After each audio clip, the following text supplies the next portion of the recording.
my goodness.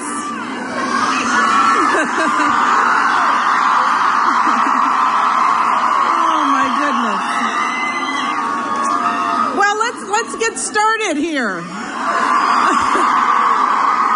You guys have been standing up for a while, right? So let's start talking about some stuff. First of all, let me just say I am thrilled to be here today to support the next president and vice president of the United States, Hillary Clinton and Tim Kaine. Yes. I have to do a few thank yous before we go in. I want to thank Henry for that wonderful introduction, for sharing his story. I want to thank all the members of Congress who were here today, Representatives Bobby Scott, Jerry Connolly, and I also want to recognize our outstanding DNC chair, Donna Brazil. I hear she lit it up, right? And I want to thank Charity for her fabulous remarks. And of course, I have to recognize another great First Lady of Virginia right here, Dorothy McAuliffe, who is here. So glad that she could join us. And of course, to all of you, our students of George Mason University. Look at you all. Woo! Now, let me say, it is so hard to believe that it is less than 2 months to Election Day. And that my family is almost at the end of our time at the White House.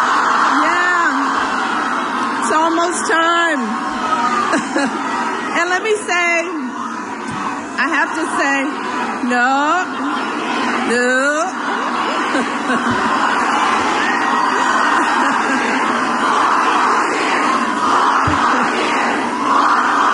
Let me say this. You have me and Barack working on your behalf for the rest of our lives, so no need to worry. We're going to be here. But let me just tell you, this time is really bittersweet for me. It's a time of real transition for me and Barack and our girls. My husband's going to need a new job. I'm going to have to find a job. We're going to be moving to a new home, so we'll have to pack. We got to get the old house cleaned up so we can get our security deposit back. But in all seriousness, this isn't just a time of transition for my family, but for our entire country as we decide who our next president will be. And transitions like this can be difficult. They involve a lot of uncertainty. And we saw that in 2008 when Barack was first elected. I don't know if many of you were old enough to remember. You remember? But back then, people had all kinds of questions about what kind of president Barack would be. Things like, does he understand us? Will he protect us? And then, of course, there were those who questioned and continue to question for the past 8 years, up through this very day, whether my husband was even born in this country.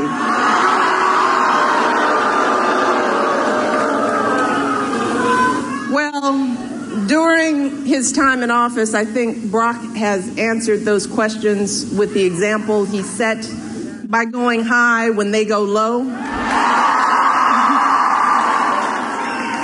And he's answered these questions with the progress that we've achieved together. Progress like bringing health care to 20 million people.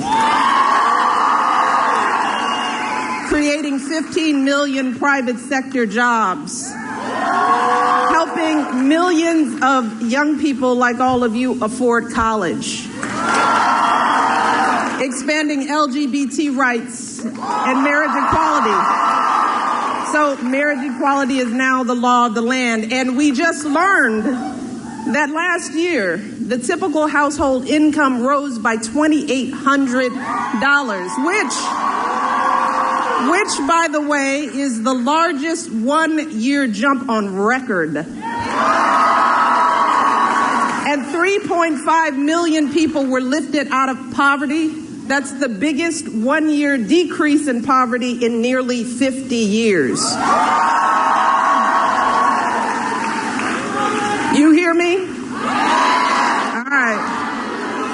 But even after all this progress, it's understandable that folks are feeling a little uncertain as we face the next transition. So the question is, for all of you and all of us, for the nation, is how do we sort through all the negativity and the name calling in this election and choose the right person to lead our country forward?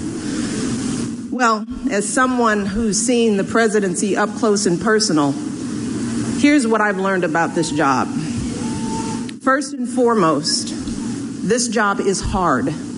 Okay, this is the highest stakes, most 24/7 job you can possibly imagine.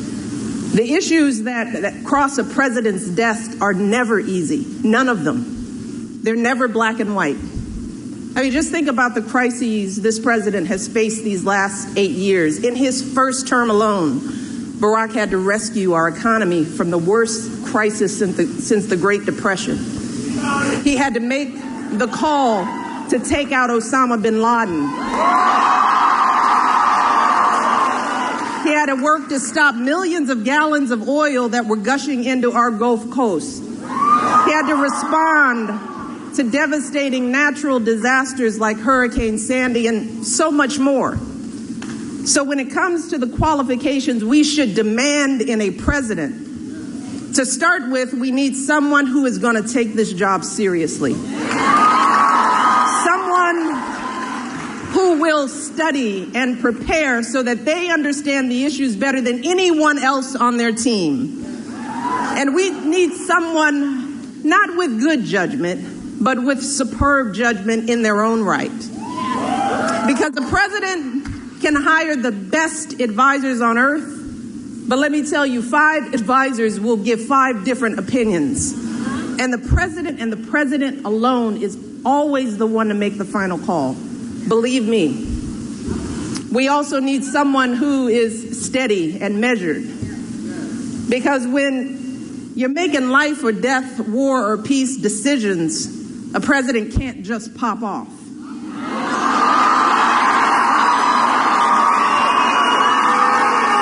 Finally,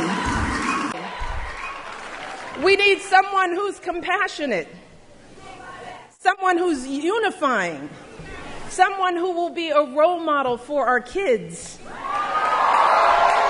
someone who's not just in this for themselves, but for the good of this country. See, at the end of the day, as I've said before, the presidency doesn't change who you are, it reveals who you are. And the same thing is true of a presidential campaign. So if a candidate is erratic and threatening, if a candidate traffics in prejudice, fears, and lies on the trail, if a candidate has no clear plans to implement their goals, if they disrespect their fellow citizens, including folks who've made extraordinary sacrifices for our country, let me tell you, that is who they are. That is the kind of president they will be. Trust me, a candidate is not going to suddenly change once they get in office. Just the opposite, in fact, because the minute that individual takes that oath, they are under the hottest, harshest light there is. And there is no way to hide who they really are. And at that point, it's too late. They're the leader of the world's largest economy, the commander-in-chief of the most powerful military force on earth.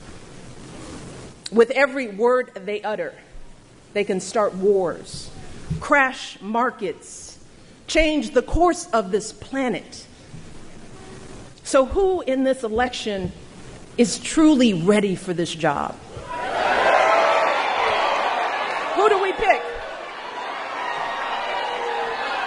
Well, for me, I'm just saying, it is excruciatingly clear that there is only one person in this election we can trust with those responsibilities, only one person with the qualifications and the temperament for that job, and that is our friend Hillary Clinton.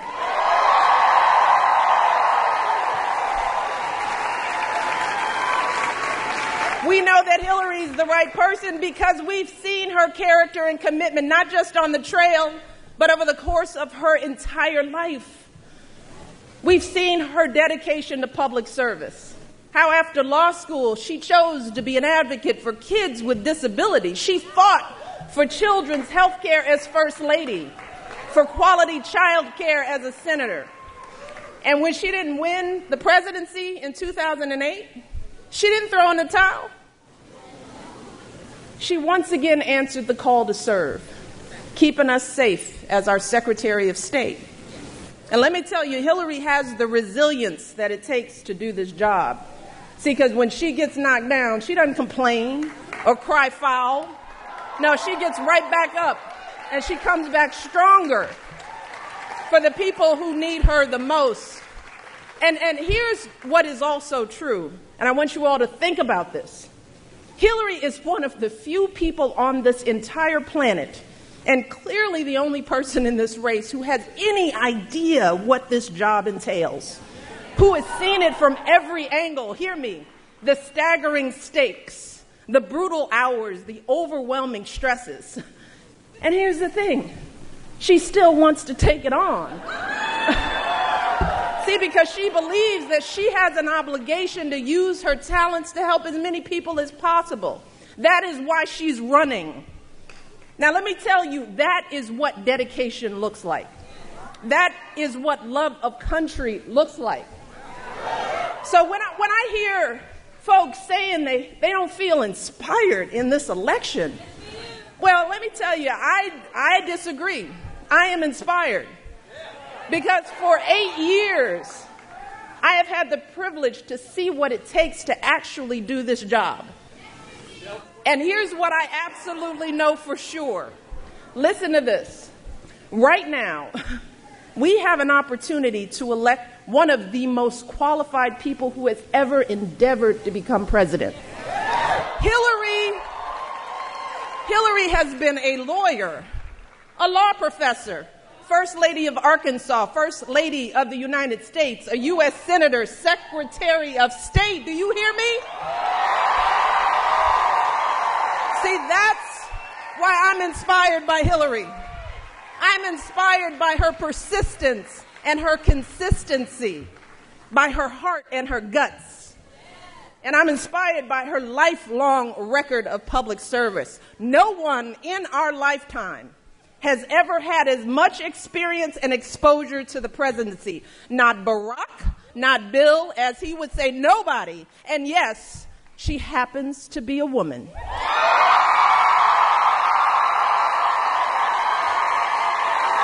So, we cannot afford to squander this opportunity, given the alternative. Because here's what we know. That being president isn't anything like reality TV. It's not about sending insulting tweets or making fiery speeches. It's about whether or not the candidate can handle the awesome responsibility of leading this country. Sending insulting tweets or making fiery speeches. It's about whether or not the candidate can handle the awesome responsibility of leading this country. So George Mason, Virginia, as you prepare to make this decision, I urge you, I beg of you to ignore the chatter and the noise and ask yourselves, which candidate really has the experience, the maturity, and the demeanor to handle the job I just described to you? Which candidate's words and actions speak to the future we want for our country and the values we share, values like inclusion and opportunity, service and sacrifice for others? Your answers to these questions on Election Day will determine who sits in the Oval Office after Barack Obama. And let's be clear, elections aren't just about who votes, but who doesn't vote. And that is especially true for young people like all of you. In fact, in 2012, voters under the age of 30 provided the margin of victory for Barack in 4 key battleground states: Pennsylvania, Ohio, Florida, and right here in Virginia. Right here. Without those votes, Barack would have lost those states, and he definitely would have lost that election, period, end of story. So for any of you who might be thinking that my vote doesn't really matter, that one person can't really make a difference in this election, I want you to consider this. Back in 2012, Barack won Virginia by about 150,000 votes. Now, that may sound like a lot, but when you break that down, the difference between winning and losing this state was only 31 votes per precinct. 31 votes. He won Ohio. The difference there was just... In Ohio, the difference there was just 9 votes per precinct. Do you hear me? In Florida, the difference was 6 votes per precinct. Take that in for a moment. Take that in. Those are real numbers. That's how elections, especially the presidential election, are won and lost on a handful of votes.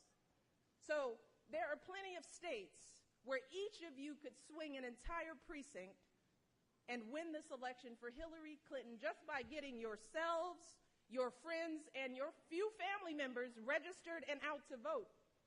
But it's going to take work. Yes, we can. It's going to take work.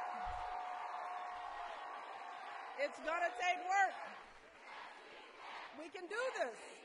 We can and we must. But here's the thing. It's not enough to just come to a rally. It isn't. It's not enough to just get a few selfies. It's not enough to just get angry and just speak out. We also have to work and make that change and take action. And that starts with electing folks who will stand with you and fight with you. And that's why you need to get yourself and everyone you know registered to vote today. And we've got volunteers here. I want you all, if you're not registered, I want you to find them. Before you leave, find them and get registered before you leave this building. And then we need you to roll up your sleeves and get to work, making calls, knocking on doors, thinking about those handful of votes that you could carry and get people out on Election Day. Again, you can sign up to volunteer with any of the staff who are here. So get it done, right, George Mason? Work your hearts out. And as you're working your heart out for Hillary, if you start to feel tired or discouraged by all the negativity in this election, if you want to just hide under the bed and come out when it's all over, I want you to remember what's at stake. The choice that you make on November 8th will determine whether you can afford college tuition. It will determine whether you can keep your health care when you graduate. On November 8th, you will decide whether we have a president who believes in science and will fight climate change or not. You will decide whether we have a president who will honor our proud history as a nation of immigrants or not. You will decide whether we have a president who thinks that women deserve the right to make their own choices about their bodies and their health or not. And here's the thing. At a time when incomes are rising by thousands of dollars, when millions of people are being lifted out of poverty, ask yourselves, is now really the time to fundamentally change direction when we're making so much progress? I mean, do we really want to go back to the way things were before Barack was president? A time of economic crisis, stagnant wages when we were losing nearly 800,000 jobs a month? Or do you want a president who keep moving this country forward? Well, that's what's at stake. So we can't afford to be tired or turned off. Not now. Because while this might feel like a time of uncertainty and division, I have never felt more hopeful about the future of this great nation. Let me tell you, I feel this way because for the past 8 years, I've had the great honor of traveling from one end of this country to the other. And let me tell you, I have met just some of the most amazing people. People from every conceivable, and Ellen,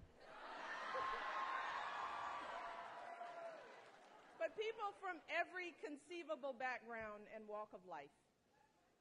And time and again, I've seen proof of what Barack and I have always believed in our hearts, that we as Americans, we're fundamentally good folks, and we all truly want the same things. I mean, that's the thing. We're not that different.